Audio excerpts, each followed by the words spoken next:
What do you do if your ex contacts you during no contact? That's what we're going to be talking about today in this video. But first, my name is Clay with ModernLove.life, where we help you get the great, loving relationship that you're looking for without having to play mind games, without having to play hard to get, and without having to pretend to be someone or something that you are not, because I believe that you deserve to be loved for the unique, amazing, and wonderful person that you are.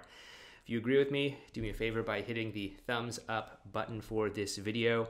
And if you're new here, think about subscribing to the channel so that you can get more videos just like this. There's a couple different possible things that you might encounter if you're finding that your ex is contacting you during no contact.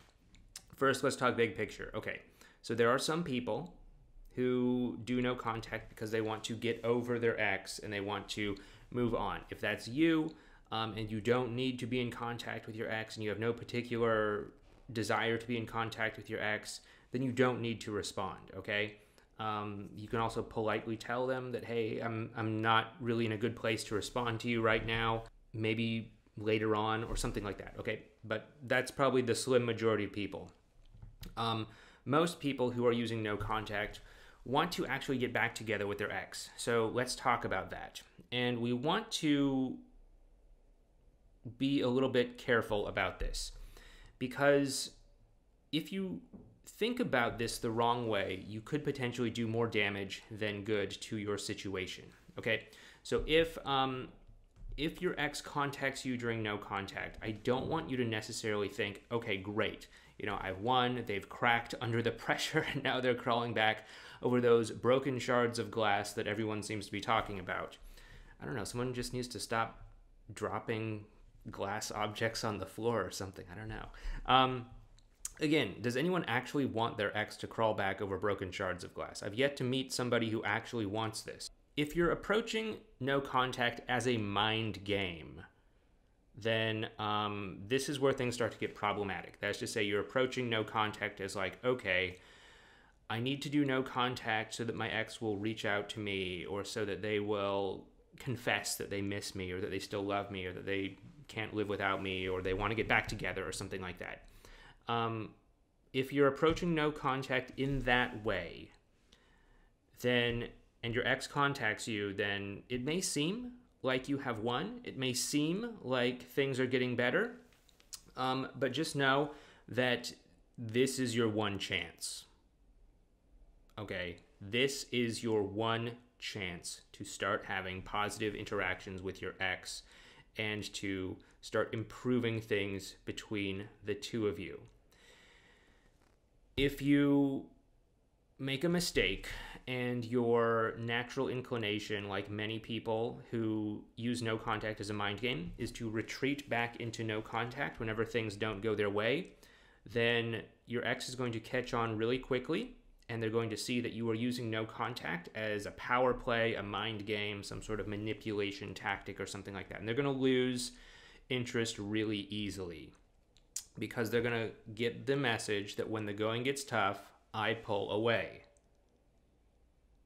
That might work once, but as a long-term strategy, it is not going to help you, because you are broadcasting the message to them, when the going gets tough, I pull away. Now, pop quiz time. Take out your number 2 pencils.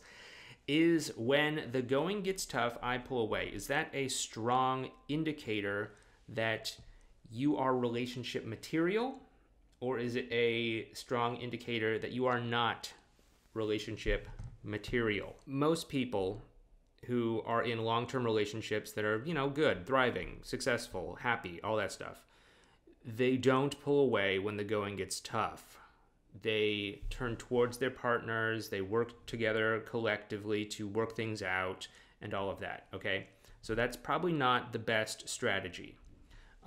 If you're doing no contact because you need to work through some things yourself, you know, maybe you're doing active no contact like we've talked about, maybe you are, you know, just healing from the breakup or something like that, then this is a completely different game. Now, you know, of course, if you're in damage control mode, if you're highly panicked, anxious, all that stuff that people very often are after a breakup, you want to get that taken care of. And many times doing something like no contact can help you. Not just, cutting contact by itself, but doing some things while you are in that no contact period can really help you. That's the foundation of active no contact. We've talked about that in our series on the no contact rule up there. So check that out. But you want to definitely get that under control. And so if your ex contacts you during no contact and you check in with yourself, and say, okay, am I ready to be in contact with my ex? If you're still kind of emotionally sensitive, shaken, anxious, or something like that, then it's probably not a good idea to be in contact with your ex. At this point, you might be wondering, okay, what do I do? Do I ignore them and finish my no contact? Do I let them know that I'm not ready? I don't think that ignoring them is a good idea because, again, we're sending the wrong message that we're not relationship material. So what I would do is I would probably suggest to them sending them a quick message like, hey, I saw that you messaged me, contacted me, called me, whatever. Please don't take this the wrong way. I'm working through some things from our breakup.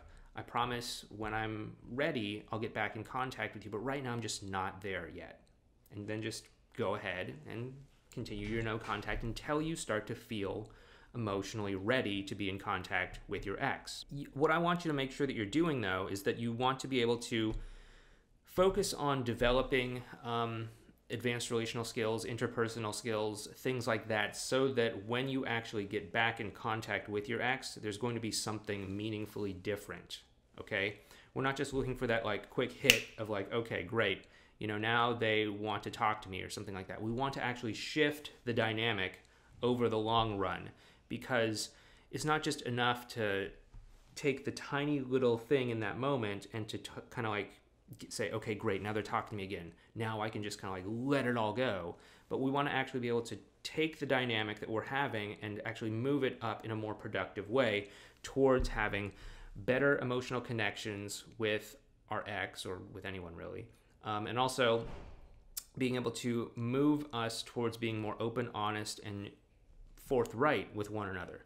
Because if you're seeing your ex as an enemy, as an opponent, as somebody that you need to have these calculated moves against, then that's also not a very strong relationship indicator. People who are in great, thriving, healthy relationships play on the same team. They don't play on opposite teams. So we want to be moving towards having that kind of dynamic where we can play on the same team with our potential partner. And if you don't have the emotional connection in place to facilitate that, you need to be practicing that during your active no contact period. Okay, so that means practicing in low stakes situations, such as with friends, family members, coworkers, people that you happen to see on a day-to-day basis, as you're making small talk and stuff like that. Practice shifting down from surface level communication to emotional level communication, and practice doing all the advanced relational skill stuff that we talk about in our advanced relational skill series. Again, that's up there. You may want to think about doing these sorts of things, and once you start to get a handle on that, and once this whole connecting with your ex stuff starts to become second nature, then that's when it's probably a good idea to start to think about coming out of no contact. But you don't want to just come out of no contact simply because your ex has, contacted you or reached out to you or called you or texted you or whatever, accidentally run into you or something like that. You want to come out of no contact when you are emotionally ready and prepared to have a positive interaction with your ex. That means, number one, you're out of damage control mode. Number two, you are in a place emotionally where you can actually have positive interactions with other people. If you're able to do it in low stakes situations, then you're probably likely to transfer some of that skill set over into higher stakes situations, such as interacting with your ex. I mean, there's nothing objectively low stakes versus high stakes. It's all just in your mind. But still, a lot of people see interacting with their ex as a high stakes situation. So that's what I'd recommend that you do if your ex contacts you during no contact. Once again, if you like what we're doing here, make sure that you give this video a thumbs up and subscribe to the channel if you're not already subscribed. Once again, my name is Clay. If you like what we're doing, you may also want to check out this series on the active no contact rule or this video over here. Anyway, take care, and I'll talk to you next time.